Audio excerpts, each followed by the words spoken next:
How do you stay resilient when life changes you on the battlefield and beyond? Preventing veterans, leaders, and high performers, strength can become the armor we wear. We keep moving, we keep leading, we keep performing. And sometimes we keep suffering in silence. But real resilience is not about carrying everything alone. Today's conversation is about emotional armor, the seventh silent war. Mental health, gratitude, and leadership we're going to discuss as well, and the courage it takes to ask for help. Welcome to Your Thoughts, Your Reality with Michael Cole, the podcast that shines a compassionate light on the journey of veterans battling through life's challenges. Michael is a dual elite certified neuroencoding specialist in coaching and keynote training presentations, dedicated to guiding military veterans as they navigate the intricate pathways of post-deployment life. Join him as we delve into the profound realm of neuroencoding science, empowering these brave individuals to conquer universal battles, procrastination, self-doubt, fear, and more. Together, let's uncover the strength within you to re-engage with families and society, forging a new path forward. Hey, everybody. So today we have a badass on. I'm just going to say it now. I'm going to say it out loud. Omar Ritter is a West Point graduate, combat veteran, entrepreneur, and CFO. He served as a scout troop officer in Iraq, earning a Bronze Star, Valor Device, and Combat Action Badge. After the military, Omar transitioned into finance and rose into a billion-dollar level CFO roles. His journey includes personal battles with PTSD, and we're going to dive into that today, and major health challenges that reshape how he sees leadership, resilience, and mental health. His message reminds us that strength is not just about enduring hardship. It's also about knowing when to ask for help. Omar, welcome to Your Thoughts, Your Reality. Tell us a little more about yourself, if you will. Hey Mike, thank you for having me on the show. First and foremost, so extremely happy to be here. I mean, you covered a lot about me in terms of what I've done professionally, but from an individual standpoint, really, Mike, what I'm trying to do is I'm trying to advance the conversation on Mhm. mental health, specifically, for folks that have served in the military, for folks that work hard every day in corporate America, and for those folks also that are leaders of their families and every day they go out and try to make life better for the people that are waiting on their support, and they ignore the stressors of themselves, right? So it's really for leaders of all type, military, corporate, family, and I'm just really trying to advance that conversation. Absolutely love it, man. And I think it's important, right? Especially, that's why I focus on exactly that, the transition period. So again, you're the perfect guest for the show, so I appreciate it. I mean, that's one of the most important things, whether it's you're getting out of the military. I can't tell you how many people that I've worked with, veterans that I've worked with, that have said, man, if I would have known these things back then, you know, True it's indeed. it's I think it's so important that we really get this mission out there. And so again, I'm honored that you're on here to play with us today. So let me ask you this, when you hear emotional armor, which is again the seventh silent war, what does that mean to you personally? Emotional armor, it's just a tough exterior. It's putting on that tough exterior. I just redid the cover of my book, but my original cover was a golden bull and with the West Point cap on it. And the reason why I made that my original cover is because I felt like I was always hiding behind being this tough bull, bear in a china shop type of fella, talking about what I did at West Point, what I did in the military, etc. But on the inside, some days waking up, I was just getting crushed, Yeah, due to the pressure, due to the things that I was trying to achieve personally, always comparing myself to other folks. And so at some point, you hope you get to a point where you say, okay, enough is enough, right? I'm enough. I'm happy with where I am right now. And you try to move the ball forward in that way, right? So that emotional armor is really just acting like everything's all good when it's not. yeah, absolutely. And what's funny is, we really wear a lot of masks in life until Hmm. we don't, and we're just, you know, full of integrity and just ourselves.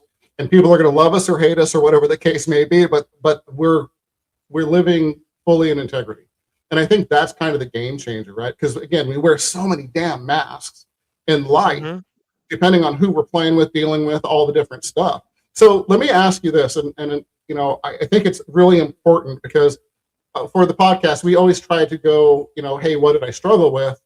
Crack the light open to it, and then how did I get past it, right? And how did I move Mm-hmm. forward and thrive? Mm-hmm. So let's talk about your story a little bit. I mean, when did you notice that you were wearing that emotional armor? Great question. So for me, I noticed that I was wearing this emotional armor all the way back in 2004 Mm, when I came back from Iraq. yeah. And so the way that I sort of covered myself was being the life of the party guy, you know, Mm, showing up to different events, always bringing the fun with me, right? And I talk about it in my book. You know, I would stay out till 2 a.m., 3 a.m. at night on a Tuesday. Like that was nothing to me while I was in the military. Go to work at 6 a.m. the next day. You know, do physical training. I mean, at the time I was running, you know, 2 miles in 11 minutes, 30 seconds, all going off a 3 hours sleep, all to do it again just the next day, right? mm, And so I knew that I had an issue. Now, did I wanna address my issue? Not really. And so what happened to me is I just got this new group of friends and we'd hang out all the time and I'd do everything except be left to my own thoughts. mm. So that's really how I hid not only from, you know, people on the outside, but from myself as well. Yeah, yeah. So I just want to bring some thoughts to that. When for the audience specifically is how many of you see yourself in what Omar is talking about right now? How many of you are doing exactly what he did? I did it. You know, I did it. I'll admit it. So Right. it's I think it's super important. And thank you for being vulnerable and obviously sharing that because I think it's super important. So when we move, from that, and when you're like, hey, something's not cool here, and I need to make a change. What was it? Because usually we make change with the pain pleasure principle, right? How much pain do I have to go through to get to pleasure? And so something obviously hit.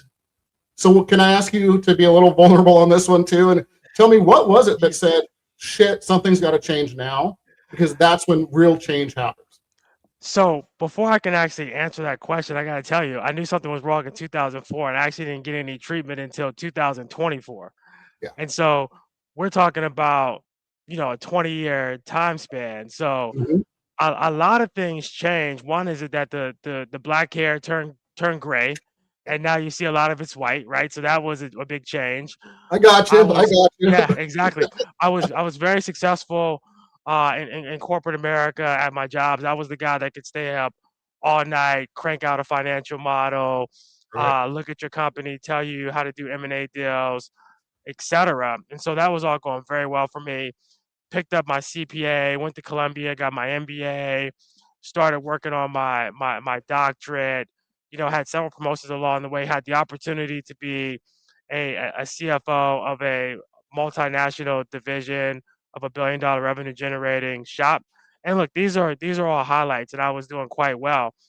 But it took me over time to hit rock Mm, bottom because the issue that I was having, and I say that this is I call this a first world issue, is that I could almost out party and outpay and outpay my negative feelings. So if I'm feeling bad, let me just hop on a plane, go somewhere, have some fun, and then I'll come back and deal with reality mm, for 3 or 4 months, and then I'll go someplace else, have a great time, and come back and deal with reality, right? And so for me, just to be very specific to answer that question, time stopped when I had my child, right? So I had a daughter in 2022, right? So that daughter's now 3 going on 4, and that's when I realized, you know what? I can't keep doing this. One, I'm getting a bit older, so I can't be the fun guy anymore. Like you can't be fun guy looking like this, right? You just,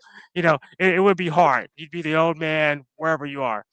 And so you can, Omar. You you can, just in a different way. you can in a different way, right? But then you can end up falling out, etc. And so, I was spending so much time with my kid, like taking a dance class, swimming, etc.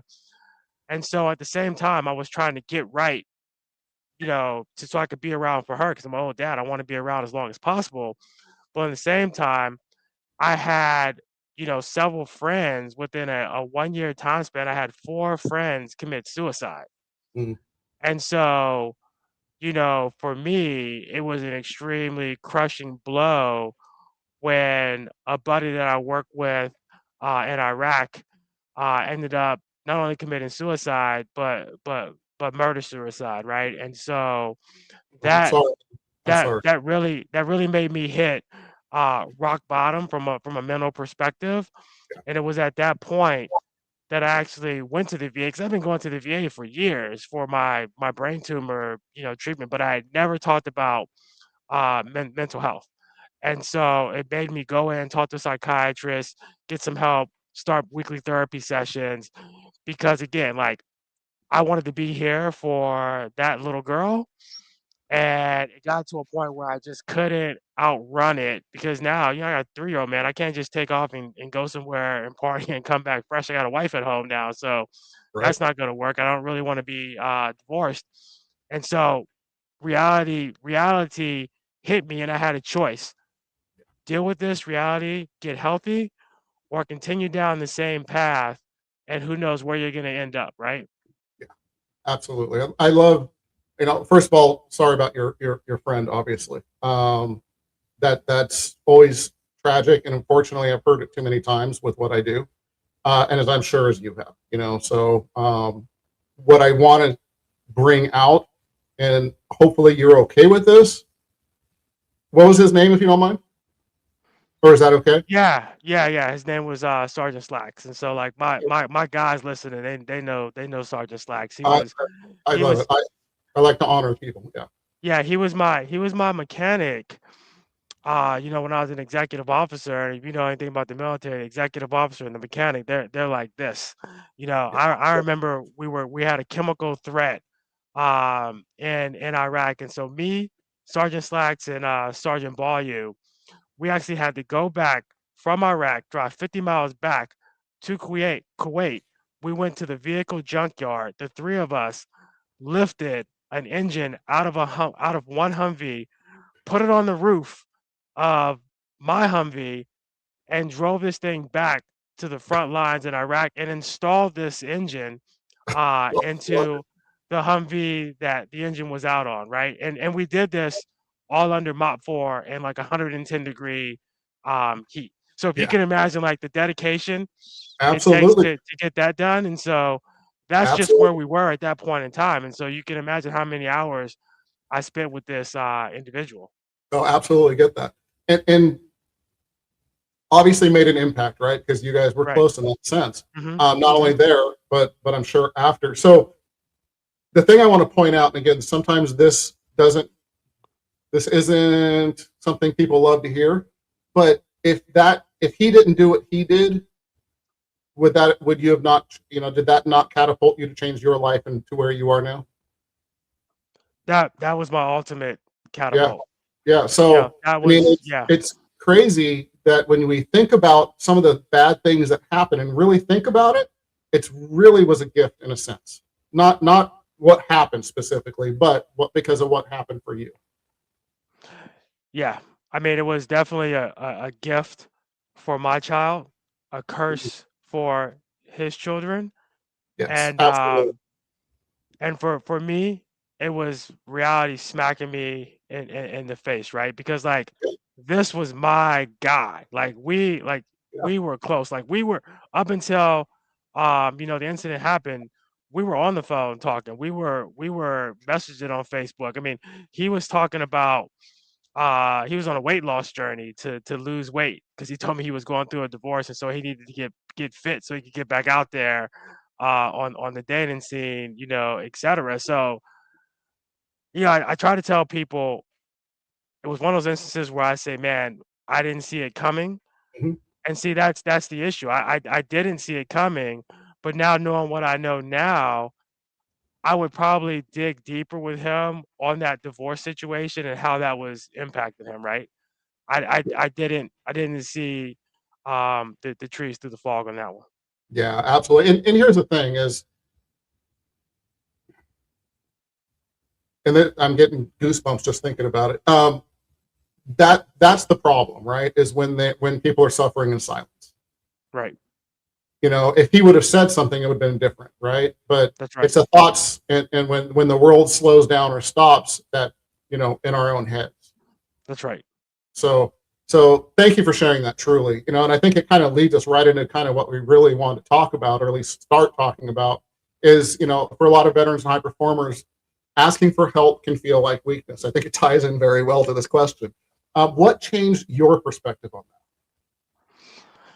So what changed my perspective again? I'll go back to my kid, and like it that? opened up a different corridor in my heart, if you will. So it made me more of, and I'm a girl dad, so it made me more of a tender type of dude than than I have originally been, right? So first and foremost.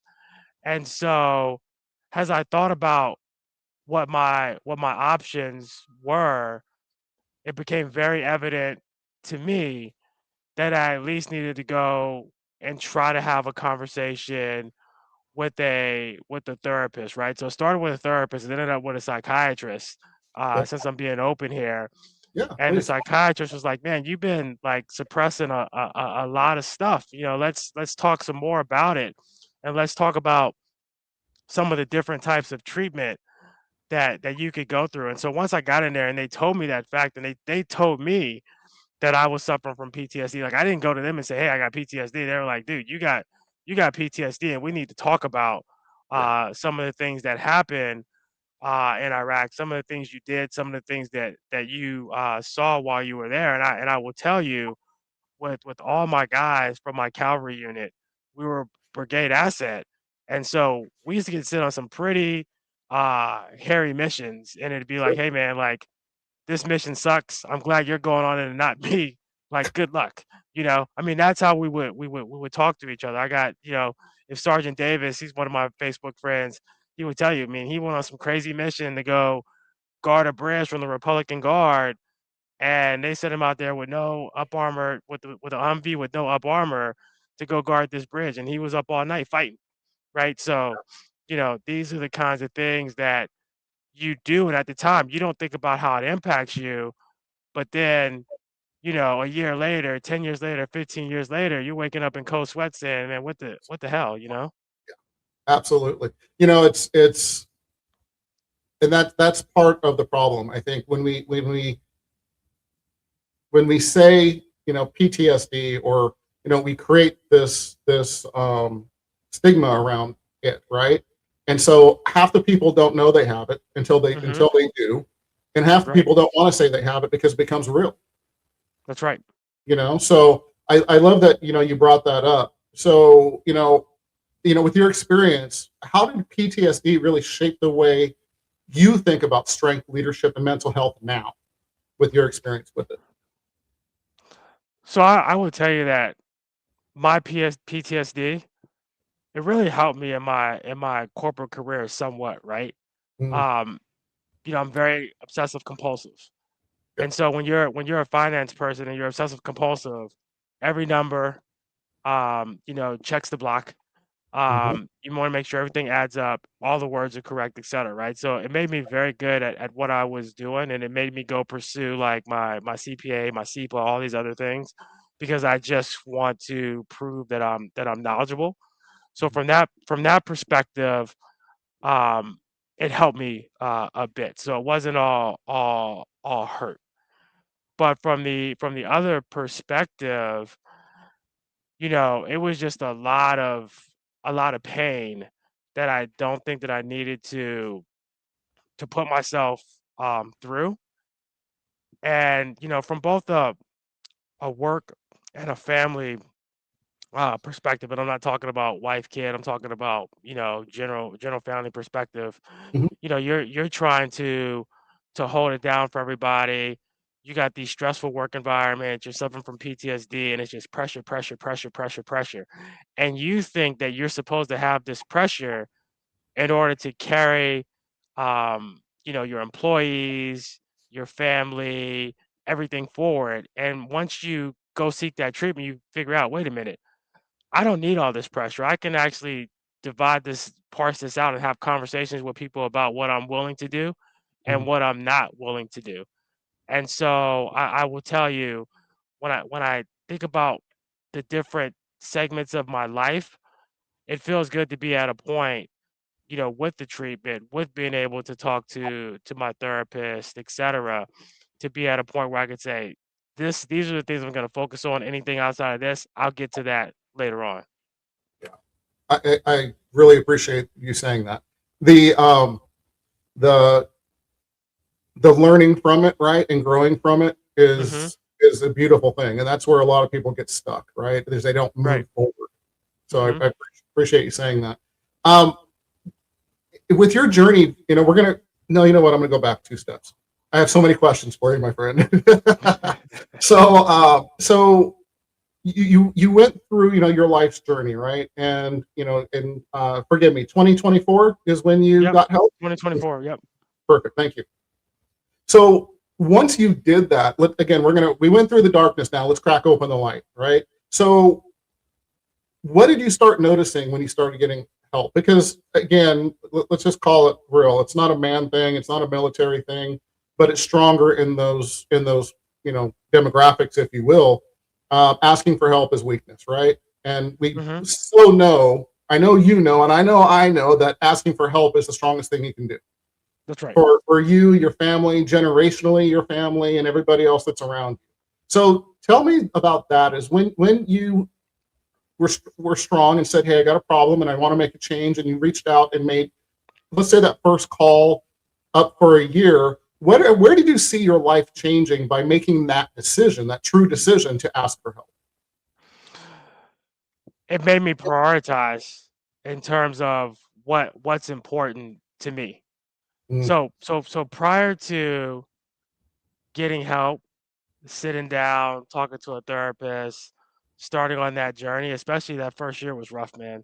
mhm. Um, what it made me realize is that when I leave this planet, nobody's gonna say, "Man, that guy Omar Ritter, he was a great banker. Man, he really did a one hell of a job at Wells Fargo," right? Like he was a man at JP Morgan Chase. Like nobody cares about that, Man, right? he got me a Like debit card. like like who the hell cares about that, right? Like for me, I'm fortunate to where I invested wisely ever since I left West Point and all the way through my corporate career. I mean, there were times when I was a second lieutenant, you know, when they had that dollar menu at Burger King and McDonald's, I would buy like 5 burgers, man, and eat a burger every day, right? Just to save money and like do Yeah. my IRA stuff, right? So it gets to a point where you say, man, enough is enough. Like I could keep stay in this rat race Mhm. and make myself tired and dizzy, out of shape, heart condition all high, and then just die off at like 65 the day after I retire, right? Right. And so getting that treatment made me prioritize like what is important to Omar, right? Number one priority for me, raising that kid, right? And if I'm fortunate to have another kid, raising that kid, right? Like that's number one priority. Number two priority is family, like spouse, kid, like all that stuff's encompassing for me. Right. Number three is my health, and then four, quickly following, is like my friends and making sure I have those relationships and I'm able to support them, whether I'm talking about friends in my circle or friends from that I've made during my life, especially those at West Point and those folks that I serve with, in the scout troop, right? So being there to support those people, right? That's what's important to me. At Got the it. end of the day, for me, because I went to Columbia, because I'm gonna be a doctor of finance soon, because I'm a CPA, because I'm a CPA, I'm gonna make the money, Yeah. right?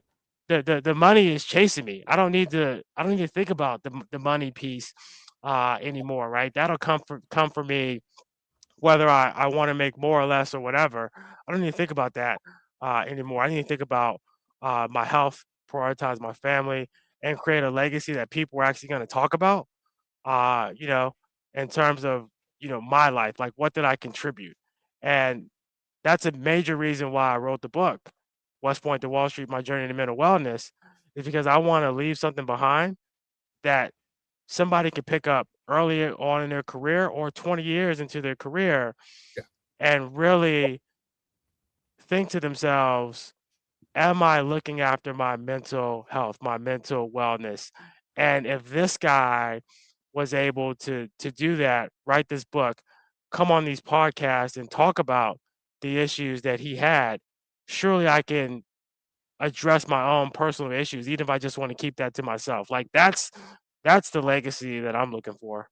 Love it, man. Absolutely love it. It's just hearing you talk about it, and you literally could see your energy changing from what we Right, were talking about before to the excitement now, right? right. So Hmm. you have to open the light. You're in the light. You're moving forward the life that you want because of, and I'm going to say it, the hard ass things you went through, not That's just the right. military, but Hmm. I'm going to say that year of hard that you went through might have been even harder because you're really battling with your own thoughts and emotions. So I'm applauding you, my friend, Thank you. because I so appreciate many you. people don't have that courage to just take that first step.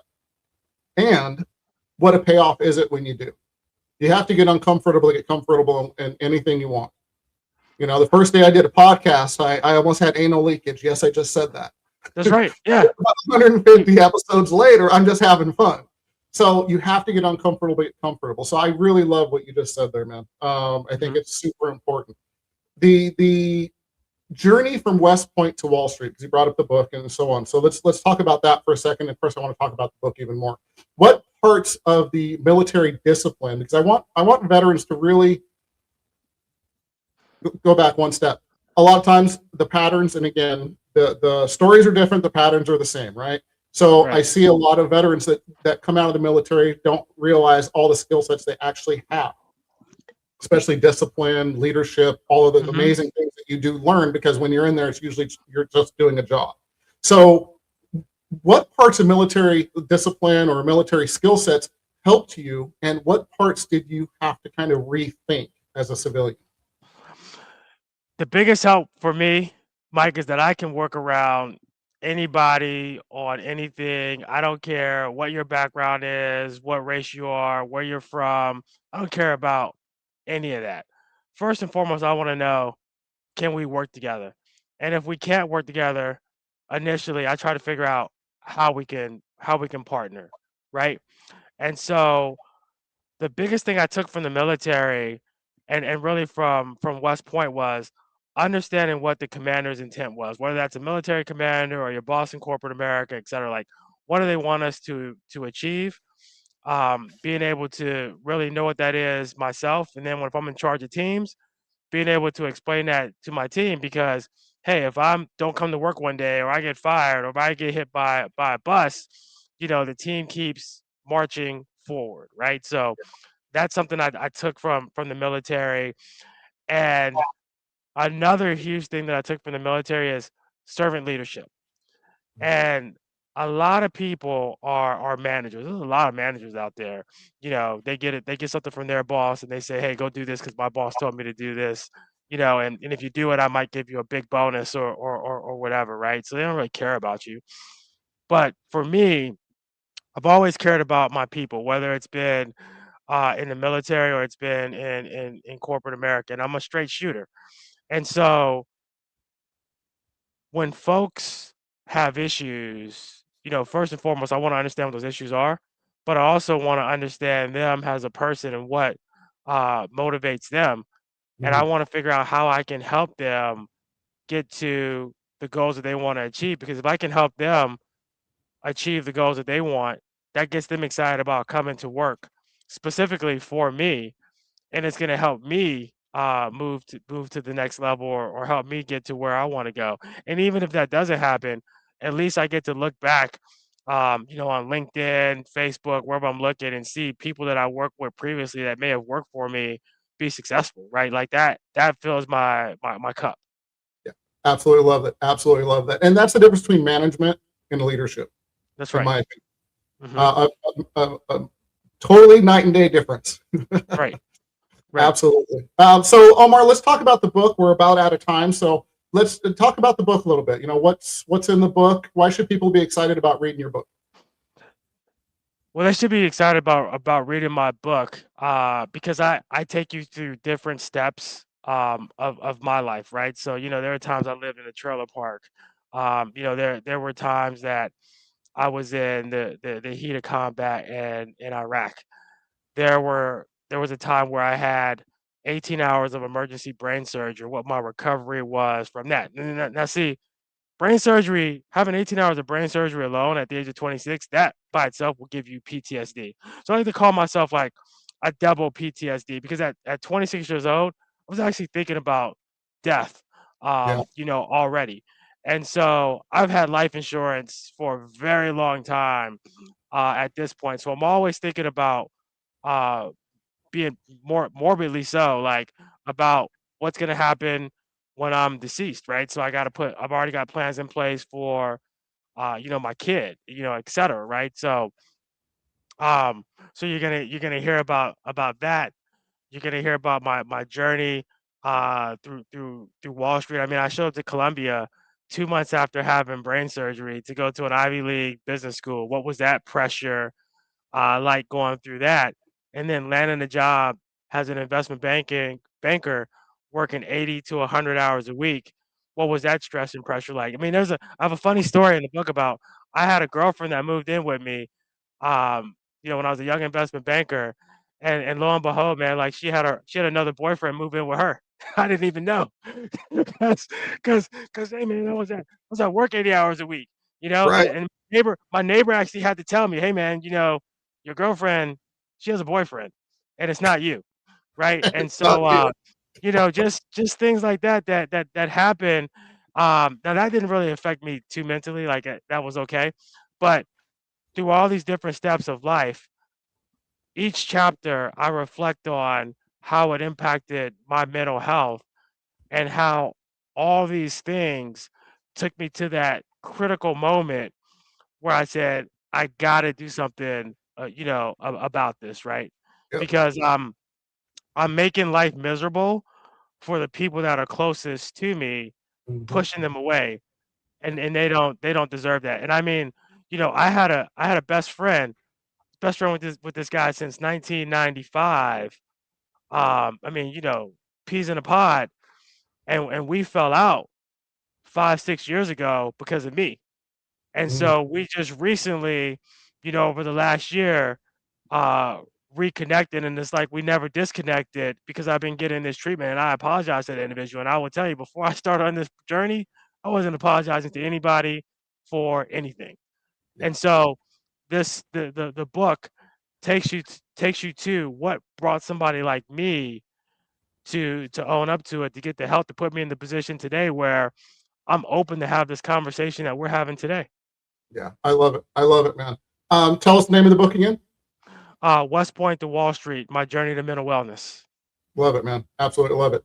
Um, so, Omar, the people listening who feel connected to your message, what's the best way for them to learn more about your work, follow you, book you, or just support you in what you're building? Yeah, you can always find me at omarritter.com. That's my name, omarritter.com. You can click the links for the book. The book is on amazon.com. And actually, if you are a member of Kindle, you can read the book for free as well, as we run a Kindle promotion. But I will never price the book above $10, the paperback, because my goal is to get the message out there. But obviously, it costs money to print the book and to ship the book. So Amazon's gonna charge you, right? So the goal of writing the book was not to get rich. It was to start the conversation about mental health for veterans, very successful people in corporate America, and those that just need a push to go get help. Love it, man. Absolutely love it. So, um, guys, check out the book. I'm going to. As we know, time is the most precious resource we have as human beings. We can't get it back. Omar, thank you for Right. spending this time to help our mission and make a difference. Really appreciate it. Thank you, Mike, for having me. Absolutely. We'll have you back on. If something in today's conversation resonated with you, don't just move on to the next thing. Sit with it for a minute. Just sit with it for a minute. There's a reason why. And if you know someone who may need to hear this, share this episode with them, please. You can also join us at yourthoughtsyourreality.com, where we continue these conversations around identity, transition, resilience, and growth. And remember, your thoughts shape your reality. They truly do. We're out of here. Be blessed. Thank you. Thank you for joining us on another insightful journey of Your Thoughts, Your Reality podcast with your host, Michael Cole. We hope the conversation sparked some thoughts that resonate with you. To dive deeper into empowering your thoughts and enhancing your reality, visit empowerperformancestrategies.com. Remember, your thoughts shape your reality, so make them count. Until next time, stay inspired and keep creating the reality you desire. Catch you on the next episode.